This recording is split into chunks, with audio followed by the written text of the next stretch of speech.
The future of our humanity is on the line. Unbeknownst to many, the human is currently deciding whether or not it will remain human. With the rising future of artificial intelligence, it behooves us to consider what has brought us to such a critical juncture and what changes must be made to ensure the survival of our humanity. I'm John Mack, founder of Life Calling.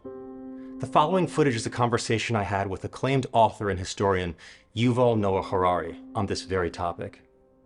Although Yuval argues quite a few points that I would have liked to press on, I decided to keep things tight in the interest of the topic at hand. Perhaps one day in the future, Yuval and I might sit down again and open this treasure chest of dialogue. But for now, I invite you to listen to our conversation and to consider what role your own history might be telling you about your future.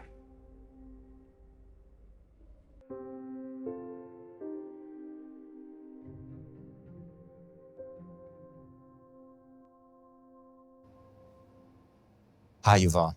Hey, it's good that you can come. Thanks for having me. And I don't want this to be the typical question and answer.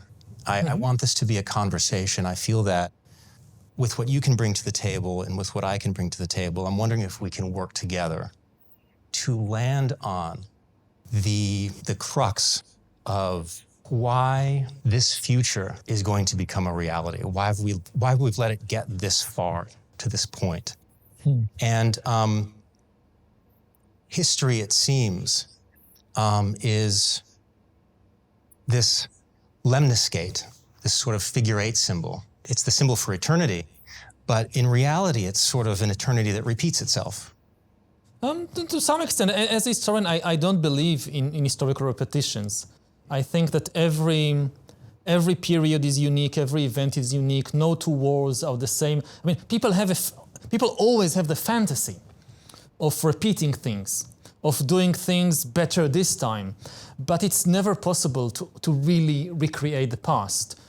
The past is gone, you can't do anything about it. You can do something about the present, you can shape the future, but I don't believe in repetitions in history. But if it's habits, human habits, that are shaping behavior today, then until those habits are broken, the future is the repetition of that habit, is it not? To some extent, but I mean, the means at our disposal are different. So sometimes you have the same fantasies, but you have completely different tools in your hands. So if, take this metaverse fantasy, which is now taking over many people and minds in Silicon Valley and elsewhere. The fantasy of basically disconnecting from the body and living a better and more perfect life in a kind of completely disembodied existence, purely cognitive, purely mental. This is a very, very old fantasy. You go back to, say, the early centuries of Christianity, and you find people arguing exactly about that. Because biblical Judaism, and also the early Christians, like Jesus himself, they believed in embodied existence, even after death. But then came these new ideas that you can actually exist disconnected from the body is bad, the spirit is good. Ultimately, we can disconnect them and have a perfect existence. And the thing is, they did not have the technology to do it. So they postponed the fantasy until after you die.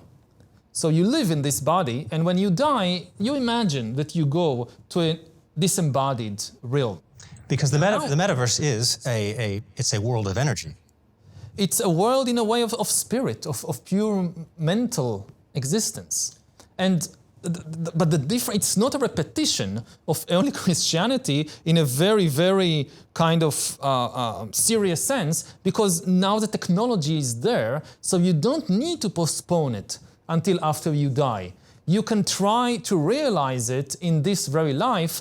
It may fail completely, but the very possibility of being able to try it creates something completely different from all the previous attempts to kind of disconnect from the body in human history. But it's the same desire. It's the same desire. Okay, so yes. that's what I want to get at. If we always have the same desire, then how are we going to create a different future? So how are we going to make a perpendicular leap off the timeline of history?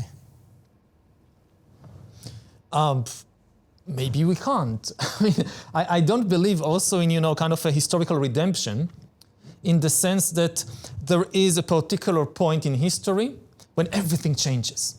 When the laws of society, when the laws of politics just completely change. Again, you have throughout history this fantasy that at a certain moment the basic laws, not of physics or biology, but at least the basic laws of society, of sociology, of economics, of history will change. So you have these dreams about a world without hierarchy, without injustice, without poverty, and which means, in effect, a world with completely different laws than the laws we recognize, that we are familiar with. And the idea is that there would be this magical moment, the revolution, or the crusade, or we'll rebuild the temple, or we'll create a new perfect utopian society, and it will be a moment of historical redemption when the most basic laws of human society will change. And you see it in the French Revolution, and you see it in the Bolshevik Revolution, and it never works. I mean, there is change in history, but it's never instantaneous, it's never perfect. You can improve things, you can reduce poverty, but not completely abolish it. But can there be a revolution that isn't against history, but against the inner conflict that has created the history that we have and the future that's coming? So I'll give you an example. So, or another way to say this is, can there be an inner revolution against desire?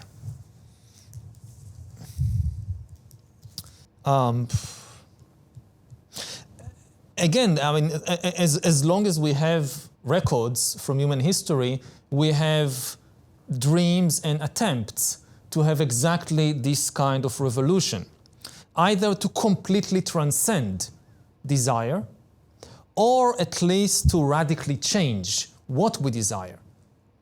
And so if that transformation were to happen, could that get us off the timeline that we know of history and future? Yes, but it's a very big if.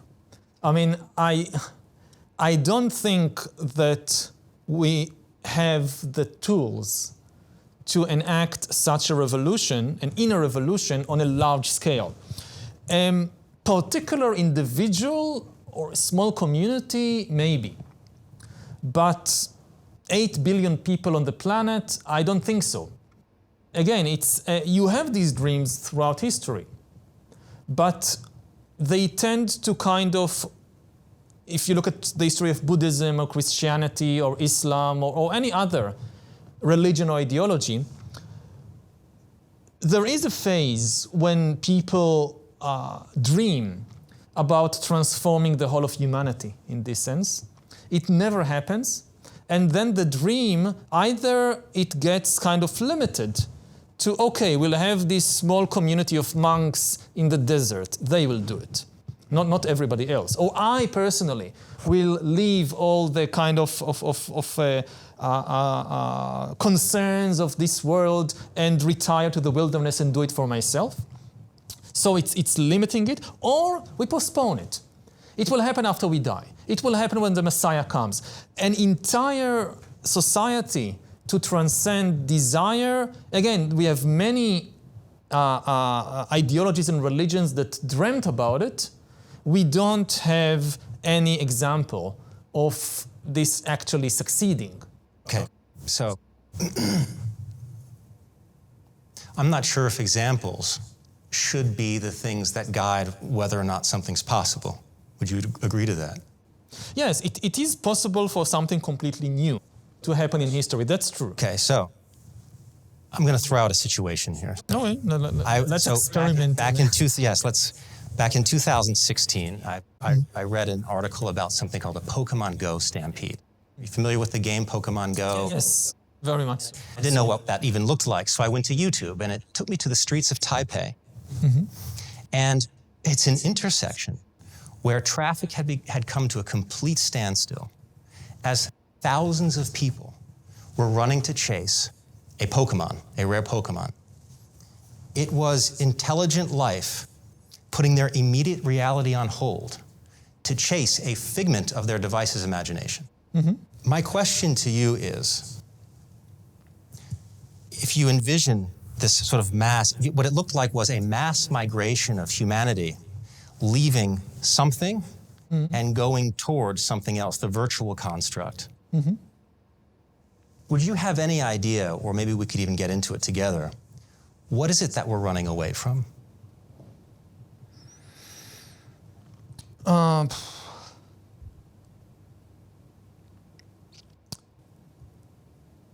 That, you know, the biological reality of human existence is full of, you know, dissatisfaction, is very difficult, and we are looking for an alternative. And in this sense, Pokemon Go is no different from, you know, thousands of years ago. Chasing God, from chasing God, from chasing fame or success, or. But what you described happened there in the intersection in Taipei. I mean, it happens on a much larger scale in movements like the Crusades, that you have not a few hundred people.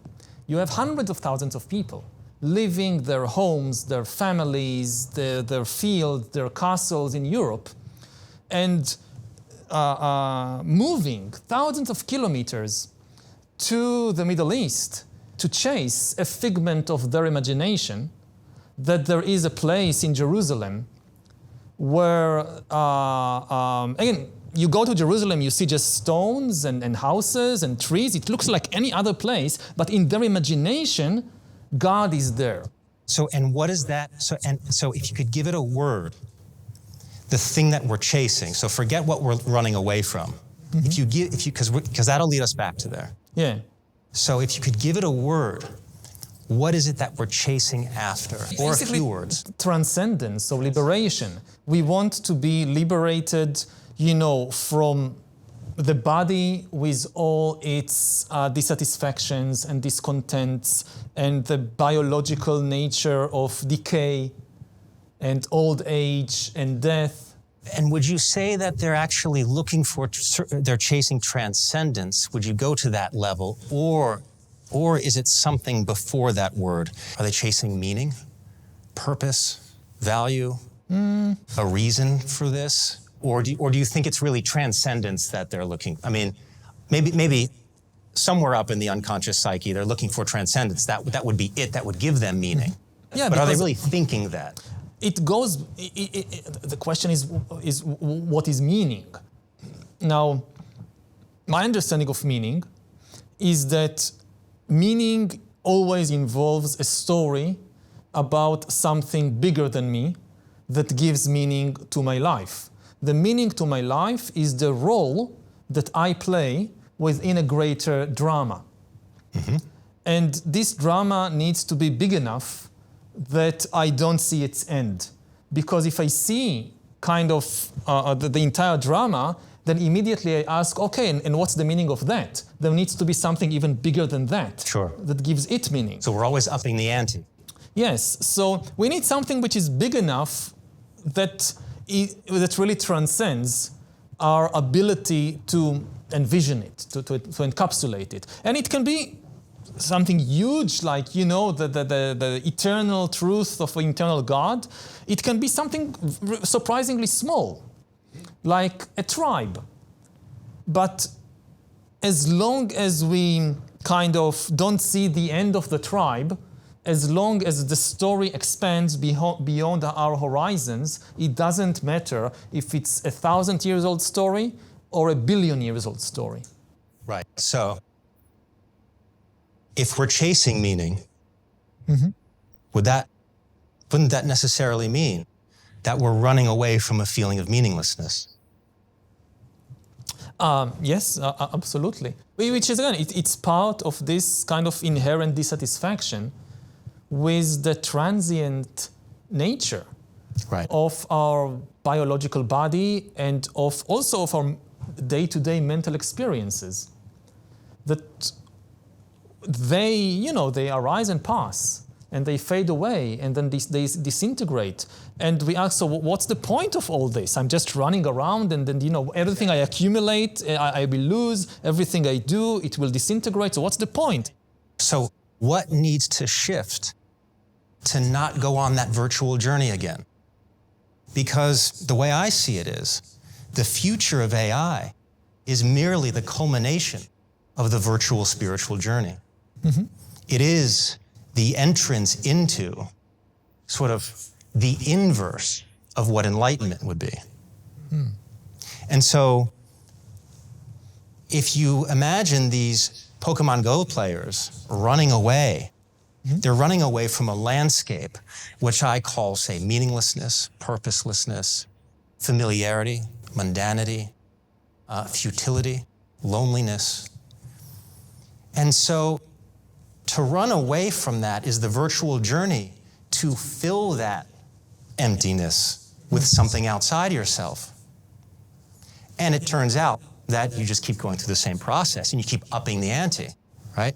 Now it's not yoga, it's ayahuasca ceremonies, or it's not this relationship, now it's the next one, which is this. So it just gets higher and higher and higher, but you're always left at the same thing, at the same place you were running away from. Yeah. If you look at that one landscape that we're running away from, the meaninglessness, do you find that that landscape is man-made or is it natural?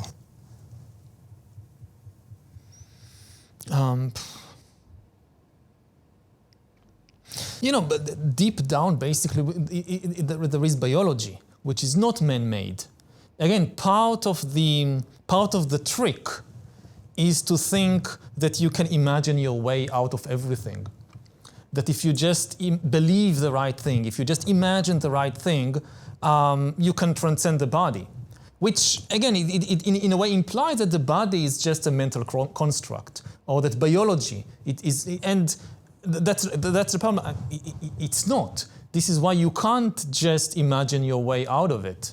Sure, but you also can't say that when you're watching people running in Pokemon Go to chase a virtual creature, they're biologically running away in fight or flight because something's about to kill them.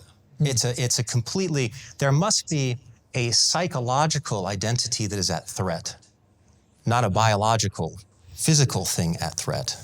Psychology and biology, they go together. I don't think that, again, this idea that they are separate is the same fantasy. It's another layer of the same fantasy. But if they're running, if someone's sort of running for their lives to a virtual construct, they've separated biology there because there is no threat to their biology. They're operating in a world that is completely made up in their minds, that has absolutely nothing to do with their biology in that moment. That's the big question. I mean, I don't think that you can really separate even thoughts from what's happening in the body. The fantasy is that you can live in a completely disembodied universe. But also the contents. I mean, the contents of the thoughts are influenced by the way that you experience thought is very deeply influenced by your sensations in the body. You can read the same sentence twice. Once when you're, hungry and cold, and a second time when you're satiated and warm, and you will understand the sentence differently, or your feeling about it will be completely different. So it's not that there is just this world of thought.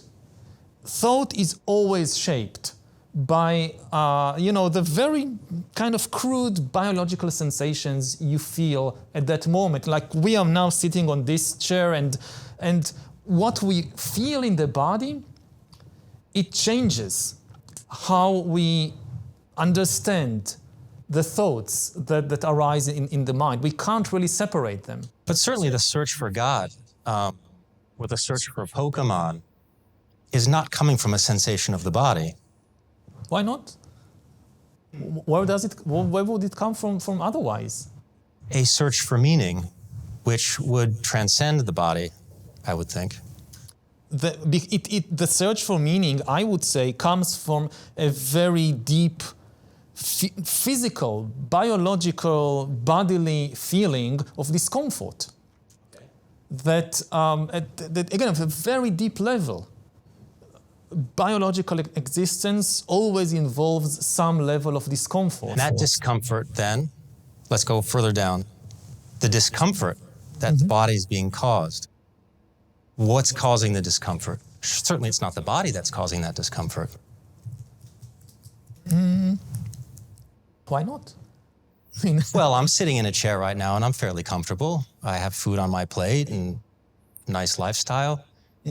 But you know, I could just as well be religious and searching for God and searching for Pokemon and right? But so it's not discomfort that's... Even when you're satiating and you're sitting in an air-conditioned room and so forth, that's the point. There is still discomfort in the body. We think that we just need to achieve this or we just need to achieve that and we'll be perfectly happy, perfectly satisfied.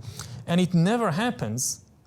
The body is just... Evolution did not program us, if you want, for satisfaction. So pretty much what you're saying is we are stuck in the prison of discomfort.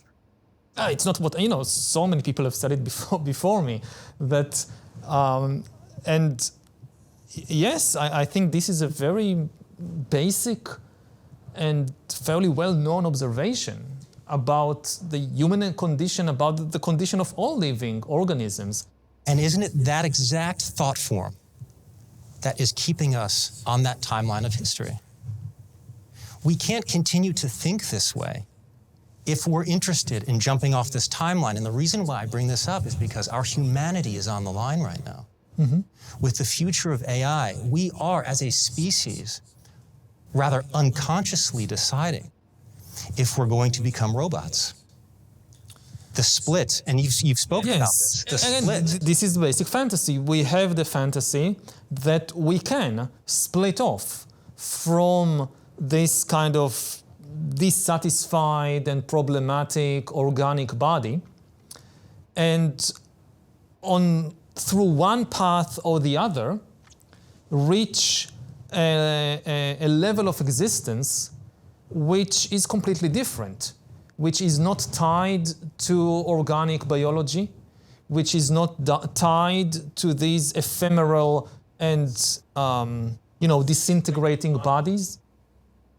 And some people hope to, upload their consciousness into a computer. Some people hope to create the next generation of entities. And again, it's a very, very old fantasy. Only the tools are different. Correct. And the old fantasy seems to be this, and correct me if you think I'm wrong here. I can't do it for myself. You do it for me. Yes, that's part of the thing, that humans are fallible, humans are corruptible, so we need to connect to something radically different, which is infallible and incorruptible.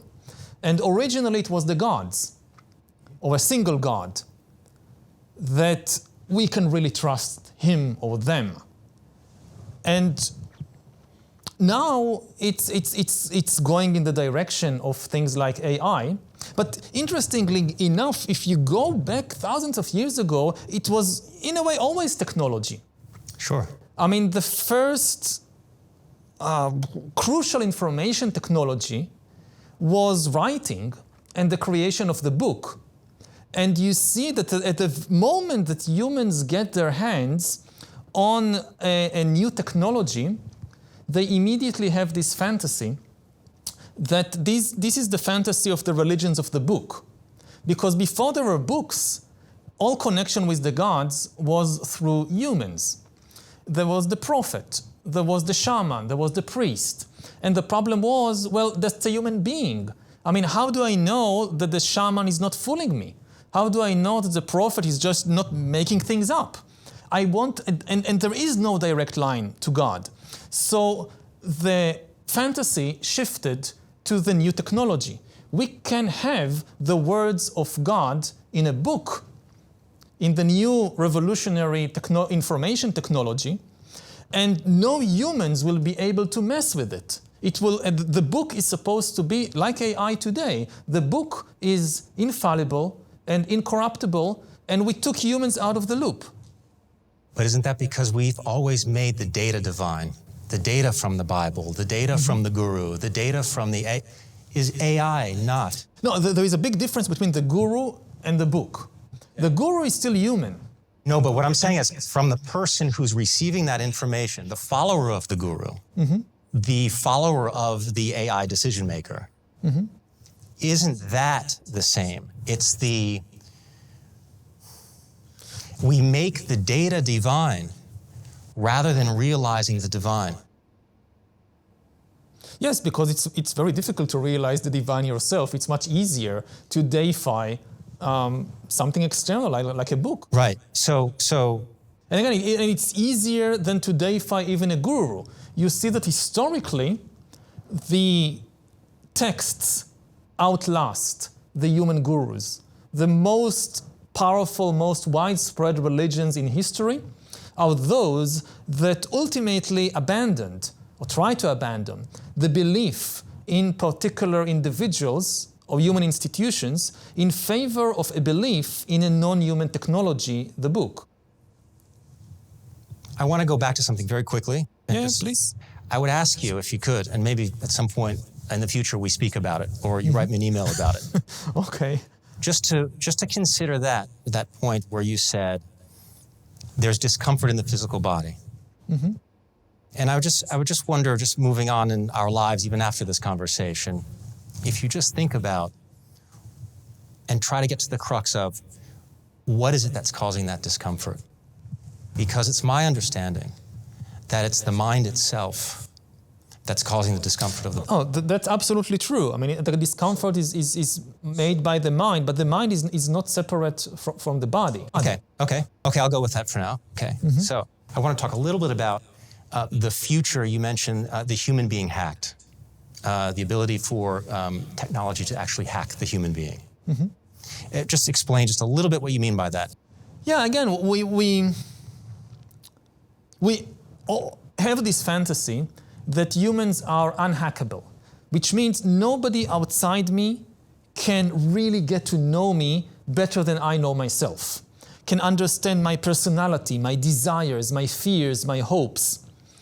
And for most of, and again, this is because of the idea that I'm a soul or a free spirit or I have free will, so nobody can really second guess me, can really know me. And for most of history, this was technically true. No institution, no king, no pope was in a position to decipher, to hack all the people, because it was technically impossible. Even in the Soviet Union, you couldn't follow 24 hours a day every Soviet citizen. You didn't have enough KGB agents. And even if you put a KGB agent to follow me 24 hours a day, I mean, it's not enough to follow me. The agent writes paper reports, and they are sent to a headquarters in Moscow, and you get this mountain of paper reports about me and other people. Somebody needs to read and analyze them. That somebody is a human. It's impossible to do it. So Stalin couldn't know you better than you know yourself.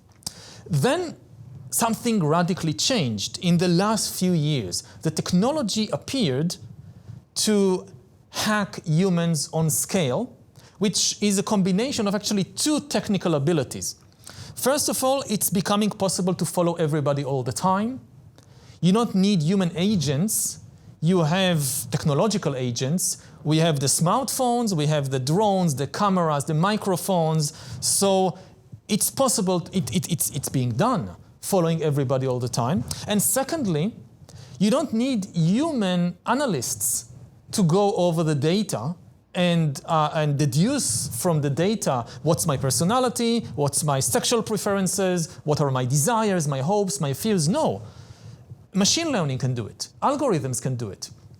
So for the first time in history, it's becoming technically possible to hack humans. Again, the definition of hacking humans, to get to know you better than you know yourself. It doesn't mean knowing you perfectly. Nothing in the world is perfect. You can't know anything perfectly. But you don't need to know people perfectly. You just need to know them better than they know themselves, which is not so difficult because there are lots of things people don't know about themselves.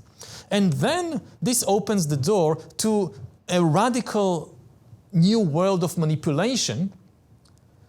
Somebody who understands me, my personality, my likes, my dislikes better than I understand myself can manipulate me in unprecedented ways, from selling me products I don't need to selling me politicians that I don't really, that I shouldn't vote for. But that's always the story. I mean, propaganda is a hack. Yes, but it was always limited. Again, because there was a limit to how well you could understand people en masse. Right. And now there's actually understanding people on such an individual level. You don't have, the target market is no longer this group. The target is direct. Exactly, but you can do it to everybody. I mean, on the one hand, you can understand individuals, but you have the technological power to understand all the individuals. So now we'll just get into software for a moment, because we are speaking about hacks. Yeah. And psychology, really. So there's a sort of a metaphor or an analogy going on here. In order for a hack to work, it needs a program to hack. Yeah. In order for a program to exist, it needs an operating system. Mm-hmm. If the program is my unconscious or my habits, or even my conscious sort of habits, right? And if the hack is going to work into this, and mostly into the unconscious, because that's what it wants to get at. Yeah. It wants to hack. It wants to hack and drill and take out your natural resource. It wants to exploit you. Mm-hmm. It seems to me that as long as someone's running a program, the hack can always exist. But these two things can't exist if there's no operating system to hold it. Mm-hmm. So my question is, what might that operating system be that allows that program to run? And I'll go back a little bit to the Pokemon Go thing. We're running away from something and consuming virtual constructs to fill that space. Yeah. Could it be that the meaninglessness, the emptiness, the loneliness, the boredom, could that be the very operating system that all of this flourishes on? And if it is, because I want to get off the timeline. So if it is, the question is, how do we end the operating system? There's a lot to unpack here. So maybe I'll start with, you mentioned boredom. Let's go into boredom. Yeah, I mean, it seems to be the pandemic of our times. Yes, and we need to kind of understand boredom better. Is it man-made or natural? It's a combination of the two. I mean, humans are naturals. You mentioned discomfort earlier, the discomfort, like I'm sitting here and there is air condition, I ate, everything is wonderful. So the discomfort in this situation very often will first raise its head as boredom. There we go. Because boredom is, you can have pain in the body. And pain is very sharp. Like, oh, my back aches, or I have a headache. Boredom is far more subtle. On the face of it, everything's fine. I don't feel any pain. There's nothing wrong. Where does boredom come from? Boredom comes from, I want something better. Is that, yes, there is nothing wrong with this. But where does that come from? That's the deepest nature of the mind. The mind But what has convinced us that this isn't enough? I'm not sure it's historical or cultural. It's biological. It's something very deep and it's not just humans. It's also present in other animals. And that's just, if it goes to the question of what is consciousness or what is mind. And there are many definitions for consciousness, but I think the deepest definition I'm familiar with is that consciousness is the capacity to suffer. And the unique thing about consciousness is that it's the only thing in the universe, as far as we know, that rejects reality. That all other things, there are a lot of discussions, whether computers have consciousness, whether robots, cars have consciousness, whether thermostats have consciousness. Because thermostats, like the one that controls the air conditioning in this room, it reacts to changes in the world. The temperature drops, so it heats up. The temperature is too much, it cools down. But the key difference between a thermostat and the human mind, or the mind of a chimpanzee, the thermostat never suffers. And what is suffering? Suffering is the rejection of reality. That something exists right now, it's now, say, 16 degrees Celsius, and the thermostat says, it's 16 degrees, it needs to be 20 degrees, I'll raise the temperature, but it doesn't suffer from cold. The human mind and the chimpanzee mind does suffer because they don't just say, it's 16 degrees. They say, it's 16 degrees and I hate it. I reject it. It shouldn't be like this. And this, like the deepest mystery, I think, about consciousness and about human existence, what is it that can reject reality? What kind of thing is there in existence which basically rejects existence? Virtual reality. In what sense? Well, it's the opposite of reality. It is when the entirety of the objective world becomes virtual. So the fact that we even make a distinction between virtual reality and reality is saying one is real and one is fake. I never really kind of figured out what people are talking about with regard to this difference. At least as a historian, most of human reality for thousands of years has been virtual. I mean, all the religions, all the nations, all the currencies, they are all virtual reality. That's why I bring it up. Virtual and reality. So that's why I bring that up. So if we take off the virtual reality glasses, right, we get off the digital program. But we're still virtual reality. We're left with the psychological program. So how do you get off the program?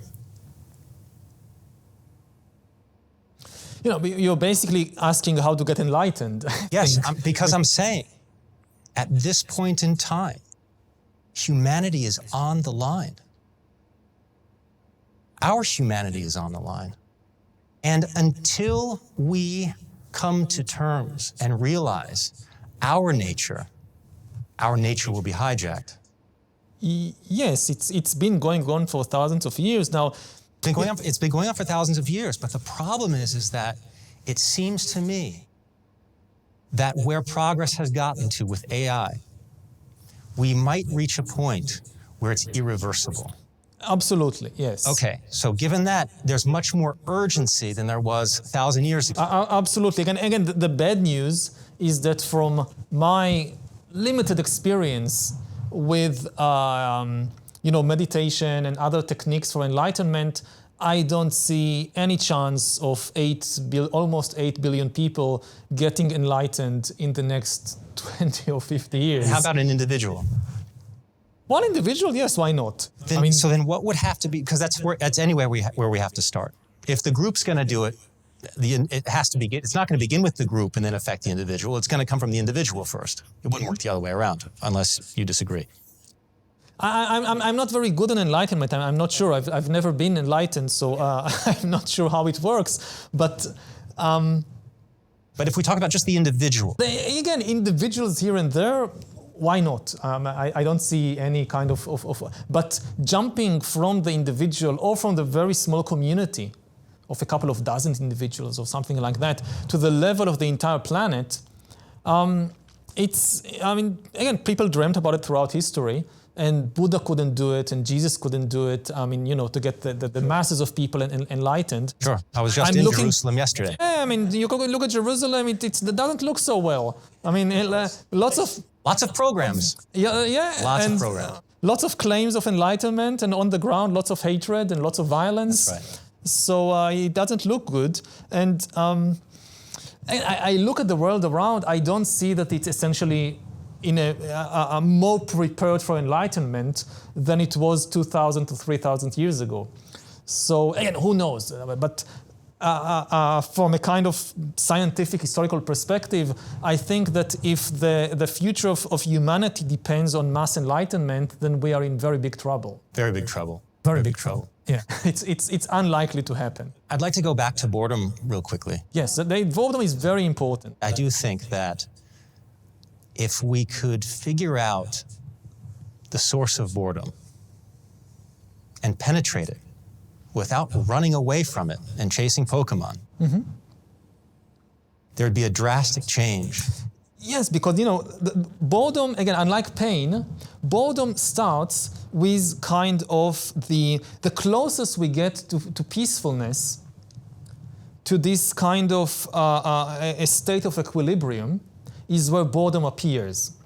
That, everything is okay, there is nothing really wrong, there is nothing really exciting, we don't need to do anything. It seems very, very close to peacefulness, but then instead of peace, you get boredom. And then you start doing things.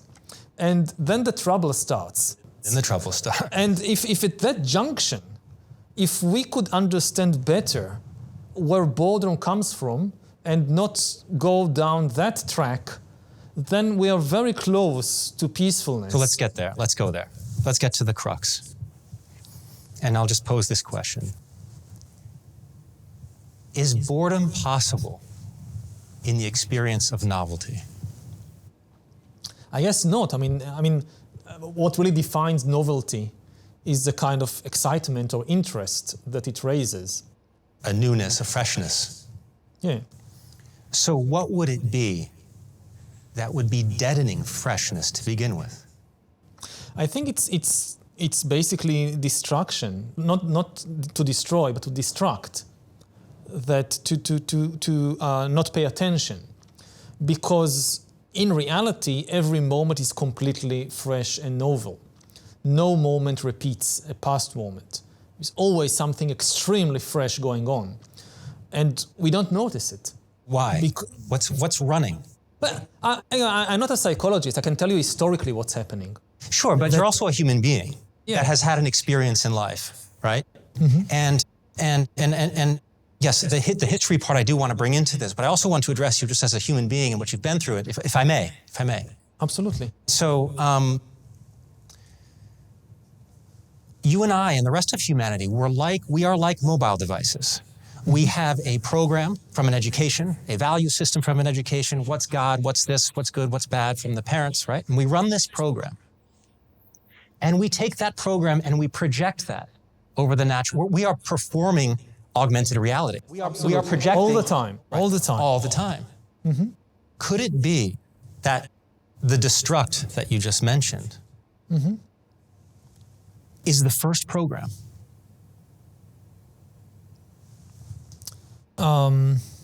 In other words, or I'll let you sit with that, or I can. I think one thing that is happening is because we kind of impose our own augmented reality on the world, we can't see the freshness of the reality, because what we impose is mostly the same. Great.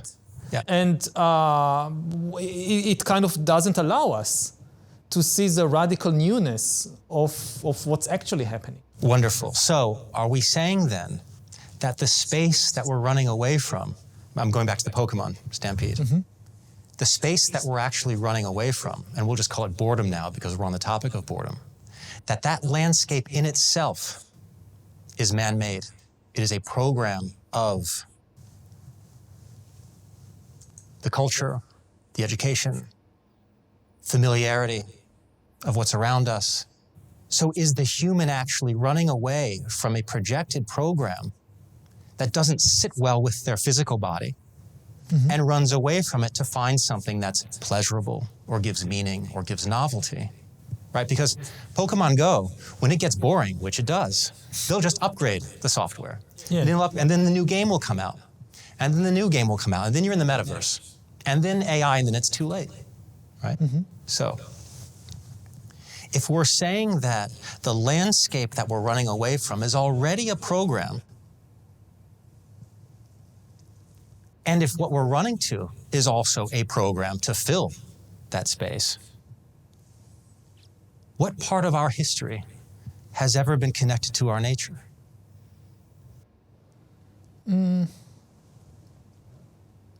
I wouldn't divide it into these sharp dichotomies. I think there is always, our nature is also always there.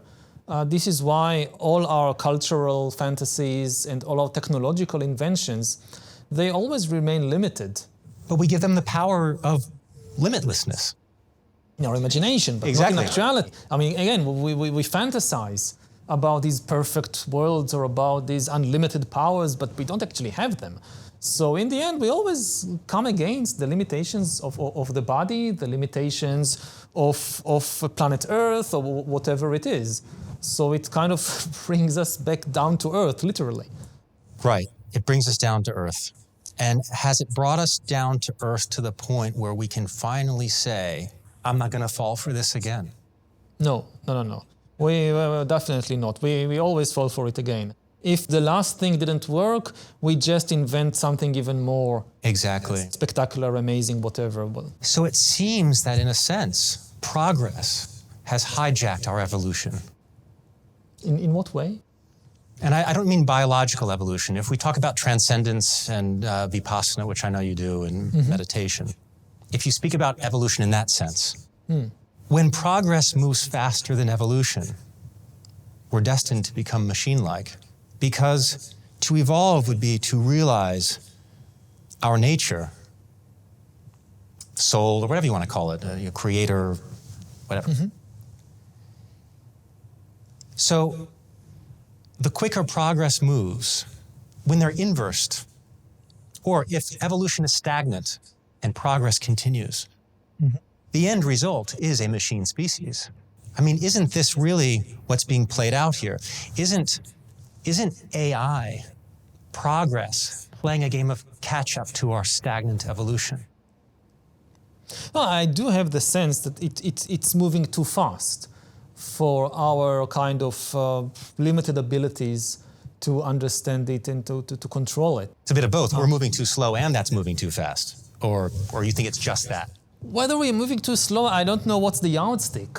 I mean, I don't know if there is kind of a cosmic yardstick for how fast if it's supposed to be measured in years or millions of years. What if it's measured in degrees of do it for me?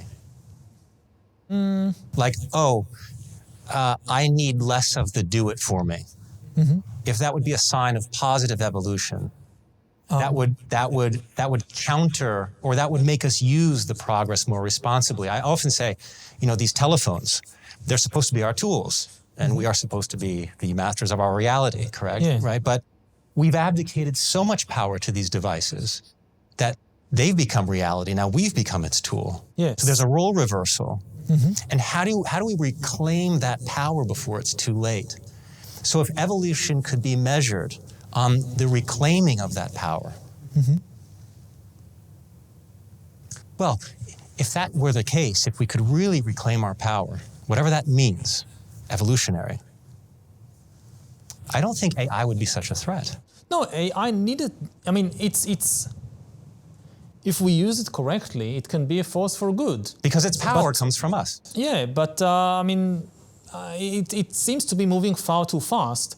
We don't have the time to kind of build the human institutions and the human capacity to control and direct it. And I would again emphasize maybe here the role of institutions, because the talk of the split between the idea of kind of an individual enlightenment, if you want to call it like this, and the kind of collective enlightenment is institutions. that in history very often progress is made not by a certain individual reaching a particularly deep level of personal development. It's the ability to build functioning institutions that do their job, even if the people who are members of the institutions are just regulars. I mean, if you compare the healthcare system that we have in 2022 to the healthcare system in the Middle Ages or in 1922, we now have the most amazing healthcare system in history.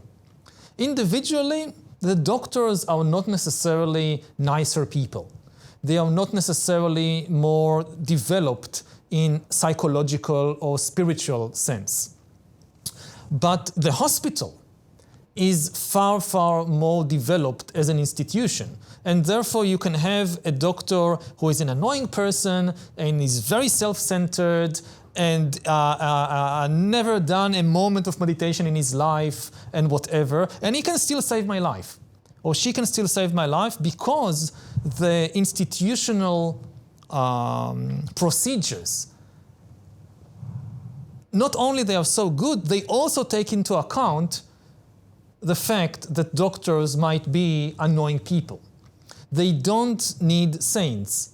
They just need, follow the protocols and it will be okay most of the time. And this is why I keep kind of bringing history back into the discussion. That on a personal level, I have my own practice. But because of my practice, I don't believe it can work on a collective level. It's too difficult. On a collective level, our best bet is institutions.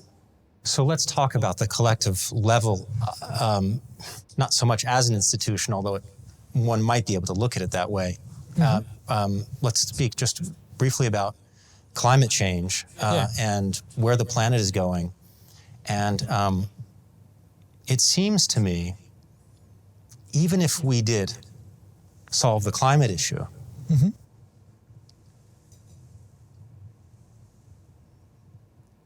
It seems to me that we would still have, well, perhaps it wouldn't be big tech, it would be big green.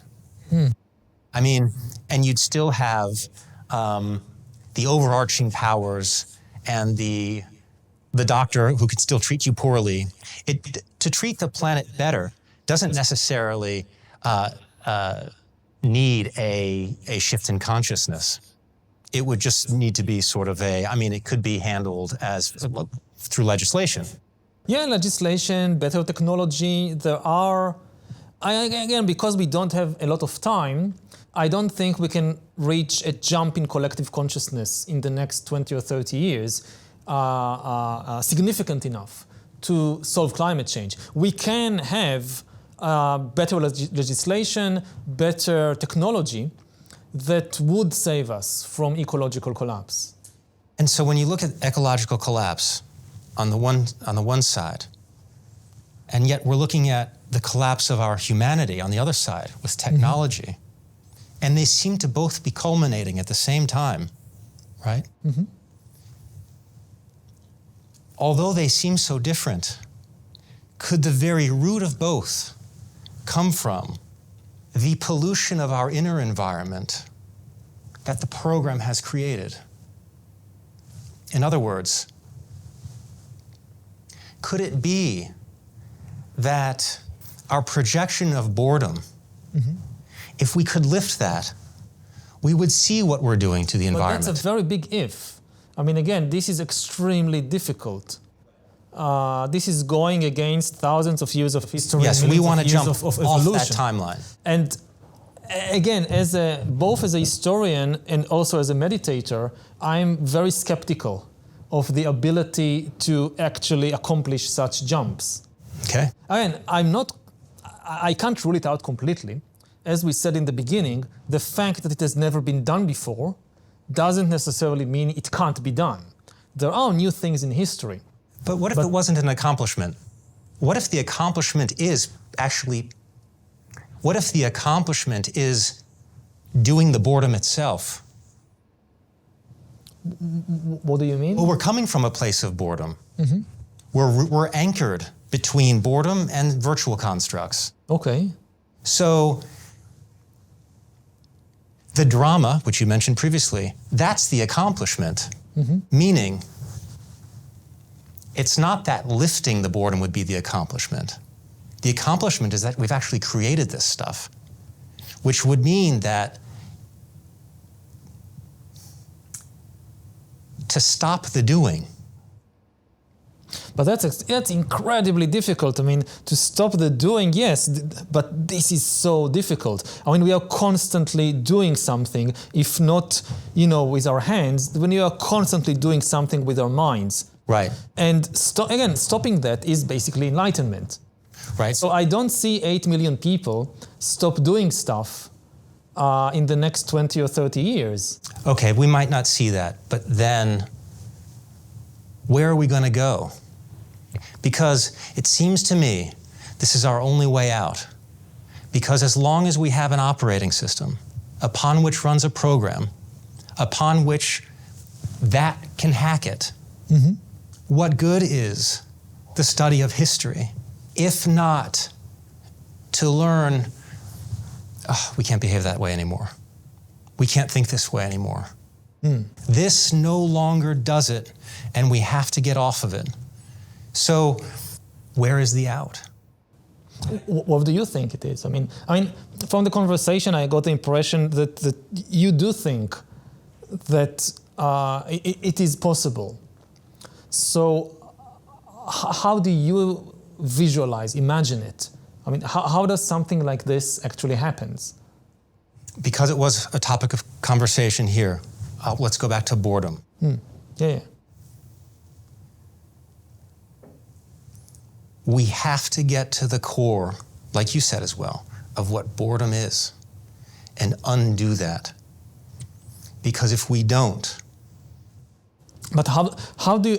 Again, I think we are in agreement about what needs to be done. Okay. The question is really technical. Okay. How do you actually do that? If boredom is not possible in this experience of novelty,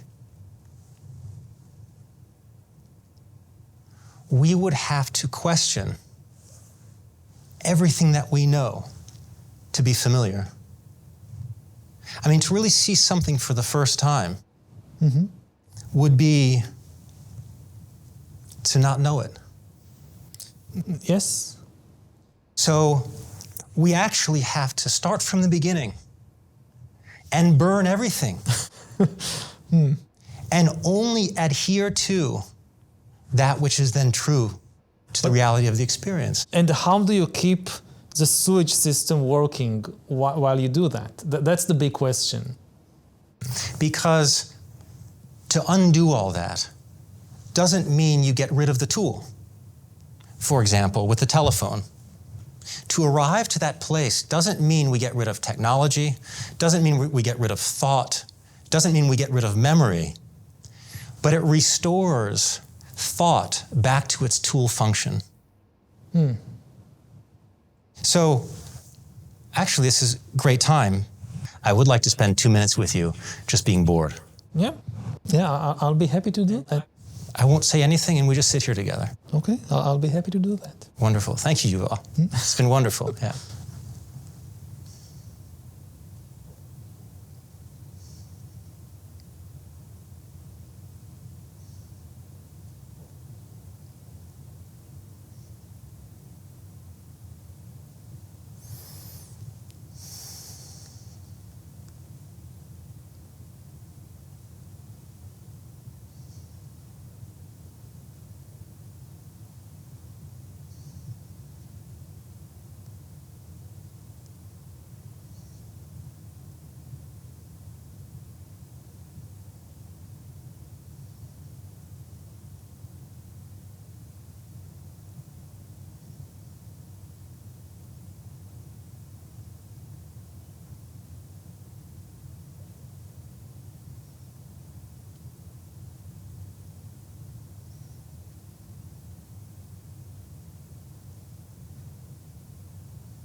how different the world would be if we could do that.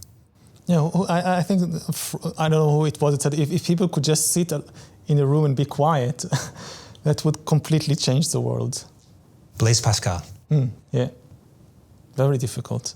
I appreciate that. Was beautiful. Thank you for that. Thank you for holding that space with me. Very, very beautiful. And I thank you for this conversation. It's been really wonderful. Thank you.